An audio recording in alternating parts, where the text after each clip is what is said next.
திமுக அரசின் மக்கள் நலத்திட்டங்கள் தொடர திமுக மீண்டும் ஆட்சிக்கு வர வேண்டும் என்று துணை முதலமைச்சர் உதயநிதி ஸ்டாலின் தெரிவித்துள்ளார். திருவண்ணாமலை சட்டமன்ற தொகுதி திமுக வேட்பாளர் ஏவா வேலுவை ஆதரித்து திருவண்ணாமலையில் துணை முதலமைச்சர் உதயநிதி ஸ்டாலின் பரப்புரையில் ஈடுபட்டார். அப்போது பேசிய அவர் திமுகவின் தேர்தல் வாக்குறுதிகளை பட்டியலிட்டார். ஏவா வேலு கடந்த முறை 95,000 வாக்குகள் வித்தியாசத்தில் வெற்றி பெற்ற நிலையில் இந்த முறை 1 லட்சம் வாக்குகள் வித்தியாசத்தில் அவரை வெற்றி பெற வைக்க வேண்டும் என்று கேட்டுக் கொண்டார். தமிழ்நாட்டின் உரிமைகளை மீட்டெடுக்க மு.க. ஸ்டாலின் மீண்டும் முதலமைச்சராக வேண்டும் என்றும் உதயநிதி தெரிவித்தார். தேர்தல் இருக்கையே எப்பொழுதுமே சொல்லுவாங்க, மக்கள் சொல்லுவாங்க இந்த தேர்தலுடைய ஹீரோன்னு. ஆனா இந்த முறை ஹீரோ மட்டும் இல்ல, இந்த தேர்தலுடைய ஹீரோயினும் நம்முடைய தேர்தல் அறிக்கை தான். இந்த தேர்தல் தமிழ்நாடு வெர்சஸ் டெல்லி தேர்தல். இந்த தேர்தல்ல மோடியா நம்முடைய தலைவர் அவரா அப்படின்னு பார்த்திருந்தோம், நம்முடைய மோடியா தமிழ்நாடான்னு பார்த்திருந்தோம். நம்முடைய உரிமைகளை மீண்டும் மீட்டெடுக்கணும். தொடர்ந்து தருமபுரி மாவட்டம் அரூரில் திமுக வேட்பாளர் சண்முகத்தை ஆதரித்து துணை முதலமைச்சர் உதயநிதி ஸ்டாலின் வாக்கு சேகரித்தார். அப்போது பேசிய அவர் அரூர் தொகுதியில் கடந்த முறை திமுக வெற்றி பெறாவிட்டாலும் ஏராளமான திட்டங்களை நிறைவேற்றி இருப்பதாக கூறினார். மகளிர் உரிமை தொகை உள்ளிட்ட திட்டங்கள் தொடர வேண்டும் என்றால் திமுக மீண்டும் ஆட்சிக்கு வர வேண்டும் என்றும் உதயநிதி ஸ்டாலின் தெரிவித்தார். புதுச்சேரியில் ராஜ்பவன் தொகுதியில் போட்டியிடும் பாஜக வேட்பாளர் ராமலிங்கத்தை ஆதரித்து அண்ணாமலை ரோட் ஷோ சென்றார். சின்னையாபுரத்தில் இருந்து வேட்பாளருடன் திறந்த வாகனத்தில் சென்று தாமரை சின்னத்திற்கு ஆதரவு திரட்டினார்.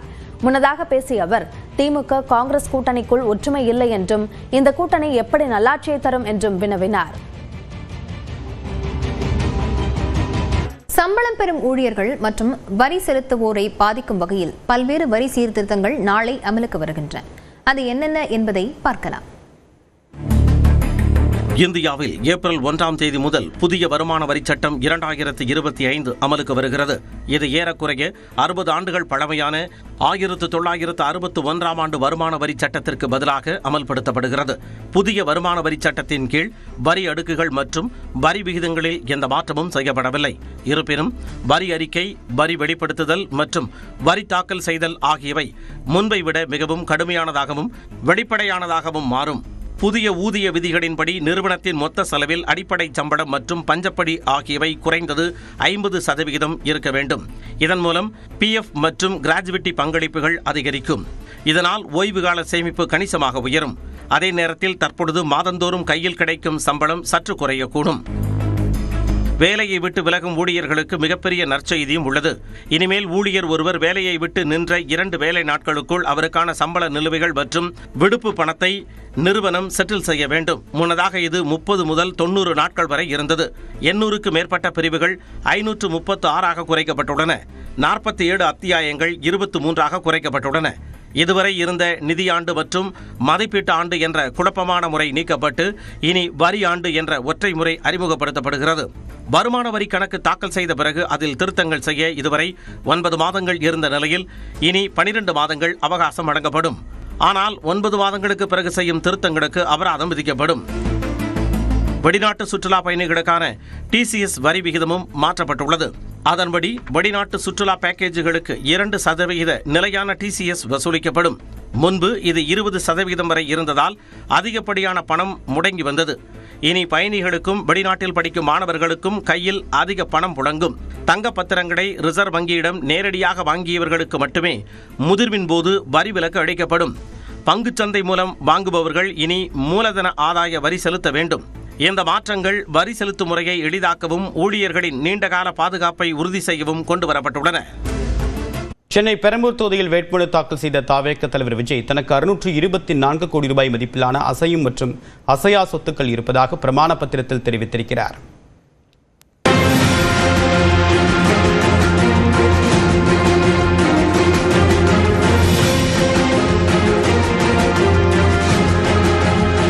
தமிழ்நாடு சட்டமன்ற தேர்தலில் சென்னை பெரம்பூர் தொகுதியில் போட்டியிடும் தவேக தலைவர் விஜய் தனது சொத்து விவரங்களை வேட்பு மனுவுடன் பிரமாண பத்திரத்தில் பகிர்ந்துள்ளார்.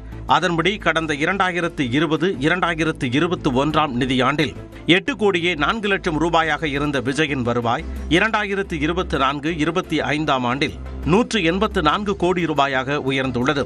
தந்தை SA சந்திரசேகருக்கு 3 கோடியே 2 லட்சம் ரூபாயும் தாய் ஷோபாவுக்கு 87 லட்சம் ரூபாயும் கடன் வழங்கியுள்ளதாக கூறிய விஜய் மனைவி சங்கீதாவுக்கு 12 கோடியே 6 லட்சம் ரூபாயை கடனாக கொடுத்திருப்பதாகவும் தெரிவித்துள்ளார். மேலும் மகன் ஜேசன் சஞ்சய்க்கு 8,78,000 ரூபாயும், மகள் திவ்யா சாசாவுக்கு 4,60,000 ரூபாயும் கடனாக வழங்கியுள்ளதாகவும் விஜய் கூறியுள்ளார். தாவேகா பொதுச் செயலாளரும் நீண்டகால நண்பருமான என் ஆனந்திற்கு 3 கோடியும், தயாரிப்பாளர் வி ரவிச்சந்திரனுக்கு 5 கோடி ரூபாயும் கடன் கொடுத்திருப்பதாக குறிப்பிட்டுள்ளார். இதைத் தொடர்ந்து 1 கோடியே 20 லட்சம் ரூபாய் மதிப்பிலான 883 கிராம் தங்கமும் 15 லட்சம் ரூபாய் மதிப்பிலான வெள்ளி பொருட்களும் வைத்திருப்பதாக விஜய் தெரிவித்துள்ளார். மனைவி சங்கீதாவிடம் 4 கோடியே 7 லட்சம் ரூபாய் மதிப்பிலான தங்கமும், 5,10,000 ரூபாய் மதிப்பிலான வெள்ளி பொருட்களும், 1 கோடி ரூபாய் மதிப்பிலான வைரமும் இருப்பதாக விஜய் வேட்புமனுவில் கூறியிருக்கிறார். மேலும் 80 லட்சம் ரூபாய் மதிப்பிலான BMW 530 கார், 3 கோடி ரூபாய் மதிப்பிலான டொயாட்டோ லக்ஸஸ் 350 கார், 2 கோடி ரூபாய் மதிப்பிலான BMW 17 கார், 5,35,000 ரூபாய் மதிப்பிலான மாருதி ஸ்விஃப்ட் மற்றும் 67,000 ரூபாய் மதிப்பிலான டிவிஎஸ் எக்ஸல் சூப்பர் உள்ளிட்ட வாகனங்கள் வைத்திருப்பதாக பிரமாண பத்திரத்தில் கூறியுள்ளார்.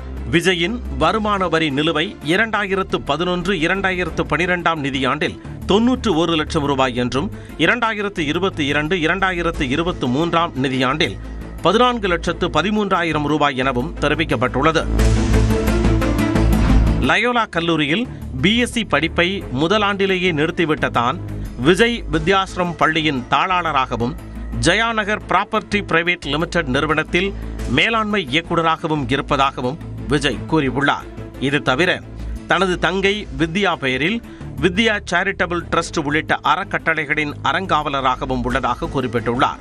கொடைக்கானல் வில்பட்டி பகுதியில் 2 எஸ்டேட்டுகள் இருப்பதாகவும், இந்தியன் ஓவர்சீஸ் வங்கி சாலிகிராமம் கிளையில் 213 கோடி ரூபாய் டெபாசிட் செய்துள்ளதாகவும் கூறியுள்ளார். மேலும் ஆக்சிஸ் வங்கி இந்திரா நகர் கிளையில் 57 கோடி, HDFC பெசன் நகர் கிளையில் 77 லட்சம் இருப்பதாகவும், மனைவி சங்கீதாவின் HDFC பெசன் நகர் கிளை வங்கி கணக்கில் 10 கோடியே 43 லட்சம் ரூபாய் டெபாசிட்டாக உள்ளதாகவும் தாவேகா தலைவர் விஜய் தெரிவித்துள்ளார். தொடர்ந்து 1 நிமிட செய்திகளை பார்க்கலாம். தனக்கு 6 கோடியே 26 லட்சம் ரூபாய்க்கு சொத்துகள் இருப்பதாக முதலமைச்சர் ஸ்டாலின் தெரிவித்துள்ளார். சென்னை கொளத்தூர் தொகுதியில் போட்டியிடும் முதலமைச்சர் மு க ஸ்டாலின் நேற்று வேட்புமனு தாக்கல் செய்தார். அதில் கடந்த நிதியாண்டில் முதலமைச்சர் ஸ்டாலின் 30,94,000 ரூபாய் வருமானம் ஈட்டியதாகவும், அவரது மனைவி துர்கா ஸ்டாலின் 5,33,000 ரூபாய் வருமானம் ஈட்டியதாகவும் குறிப்பிடப்பட்டுள்ளது. முதலமைச்சரிடம் 10,000 ரூபாய் ரொக்கமாக கையிருப்பில் இருப்பதாகவும், மனைவியிடம் 40,000 ரூபாய் இருப்பதாகவும் தெரிவிக்கப்பட்டுள்ளது. இருவரிடமும் கார், இருசக்கர வாகனம் போன்ற எந்த வாகனங்களும் இல்லை எனவும், பரஸ்பர நிதிகள், பத்திரங்கள், பங்குகள் இல்லை என்றும் குறிப்பிடப்பட்டுள்ளது. பஞ்சாப் நேஷனல் வங்கியின் சேமிப்பு கணக்கில் 64,000 ரூபாயும், தேர்தல் செலவுக்காக TMB கிளையில் 10 லட்சம் ரூபாயும் இருப்பதாக குறிப்பிட்டுள்ளார். மனைவியின் வங்கிக் கணக்கில் 47 லட்சம் ரூபாய் இருப்பதாக தெரிவித்துள்ளார். தன்னிடம் தங்கம், வெள்ளி உள்ளிட்ட ஆபரணங்கள் எதுவும் இல்லை என வேட்புமனுவில் குறிப்பிட்டுள்ள முதலமைச்சர், மனைவியிடம் 84 லட்சம் ரூபாய் மதிப்பிலான 720 கிராம் பழைய தங்க நகைகள் இருப்பதாக குறிப்பிட்டுள்ளார். தனது பெயரில் 2 கோடியே 96 லட்சம் ரூபாய் மதிப்பிலும், மனைவி பெயரில் 2 கோடியே 11 லட்சம் ரூபாய் மதிப்பிலும் அசையா சொத்துகள் இருப்பதாகவும் முதலமைச்சர் ஸ்டாலின் தெரிவித்துள்ளார். தஞ்சையில் 5,72,000 ரூபாய் மதிப்பிலான விவசாய நிலமும், திருவாரூரில் 1 கோடியே 12 லட்சம் ரூபாய்க்கு வேளாண் பயன்பாடு இல்லாத நிலமும் இருப்பதாக முதலமைச்சர் குறிப்பிட்டுள்ளார்.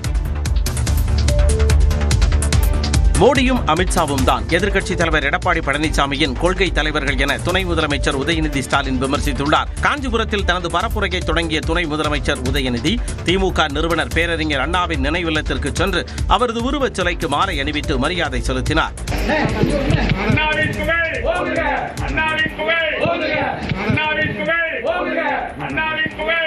பின்னர் காஞ்சிபுரம் வேட்பாளர் நித்யா சுகுமார் மற்றும் உத்தரமேரூர் வேட்பாளர் சுந்தர் ஆகியோரை ஆதரித்து பரப்புரை மேற்கொண்ட உதயநிதி, இத்தேர்தல் டெல்லிக்கும் தமிழ்நாட்டிற்கும் இடையிலான போர் என்றும், எடப்பாடி பழனிசாமியை அடிமை என்றும் விமர்சித்தார். எதிர்க்கட்சி தலைவர் எடப்பாடி பழனிசாமி அவர்கள் தேர்தல் பிரச்சாரத்தை எங்கே ஆரம்பிச்சார் தெரியுமா? சென்னையில பாஜக போட்டியிடுற மயிலாப்பூர் தொகுதியில் தான் தன்னுடைய பிரச்சாரத்தை ஆரம்பிச்சார். இதுல இருந்து என்ன தெரியுது? நம்மளுடைய கொள்கை தலைவர்கள் பேர் நீங்க அண்ணாவும் டாக்டர் கலைஞரும். எடப்பாடி பழனிசாமியோட கொள்கை தலைவர் யாரு? அமித்ஷாவும் மோடி அவர்களும். பாசிச சக்திகளுக்கு தமிழகத்தில் எப்பொழுதும் இடமில்லை என்றும் உதயநிதி ஸ்டாலின் தெரிவித்தார். ஊழல் செய்வதற்காக திமுக 8000 ரூபாய் கூப்பன் திட்டத்தை அறிவித்திருப்பதாக அதிமுக பொதுச் செயலாளர் EPS குற்றஞ்சாட்டியுள்ளார். தென்காசி மாவட்டம் ஆலங்குளம், தென்காசி, கடையநல்லூர், வாசுதேவநல்லூர், சங்கரன்கோவில் தொகுதிகளில் தேசிய ஜனநாயக கூட்டணி சார்பில் போட்டியிடும் வேட்பாளர்களுக்கு ஆதரவாக அதிமுக பொதுச் செயலாளர் எடப்பாடி பழனிசாமி வாக்கு கேட்டு கடையநல்லூரில் பரப்புரை மேற்கொண்டார். அப்போது பேசிய அவர், திமுக அறிவித்துள்ள 8000 ரூபாய்க்கு பொருட்கள் வாங்கும் கூப்பன் திட்டம் ஊழல் செய்வதற்காக அறிவிக்கப்பட்டிருப்பதாக குற்றஞ்சாட்டினார். இன்றைக்கு தமிழகத்தில் சிறுமிக்கு பாதுகாப்பு இல்ல, பெண்களுக்கு பாதுகாப்பு இல்ல, என் பாட்டி மாதிரி கூட பாதுகாப்பு இல்ல. கேவலமான ஆட்சி. உண்மைதானே? ஆக இதையெல்லாம் தடுத்து நிறுத்த வேண்டும் என்றால் அண்ணா திமுக ஆட்சிக்கு வர வேண்டும்.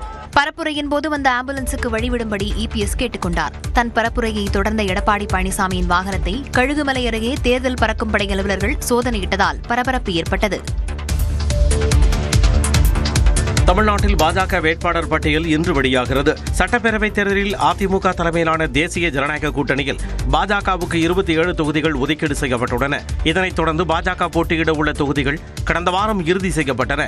கூட்டணியில் உள்ள கட்சிகளின் வேட்பாளர்கள் ஏற்கனவே அறிவிக்கப்பட்ட நிலையில் பாஜக வேட்பாளர்கள் குறித்து தீவிர ஆலோசனை நடத்தப்பட்டது. இந்நிலையில் பாஜக மேலிட தேர்தல் பொறுப்பாளரும் மத்திய அமைச்சருமான பியூஷ் கோயல் இன்று காலை சென்னை வருகிறார். இதனைத் தொடர்ந்து செய்தியாளர்களை சந்திக்கும் அவர் பாஜக வேட்பாளர் பட்டியலை வெளியிடுகிறார். மேலும் கட்சியின் தேர்தல் அறிக்கையையும் வெளியிட உள்ளார். இதில் வேட்பாளர்கள் யார் என்ற எதிர்பார்ப்பு எழுந்துள்ளது. இதனிடையே காங்கிரஸ் சார்பில் போட்டியிடும் வேட்பாளர்களின் பட்டியலும் இன்று வெளியாகும் என்று தகவல்கள் தெரிவிக்கின்றன.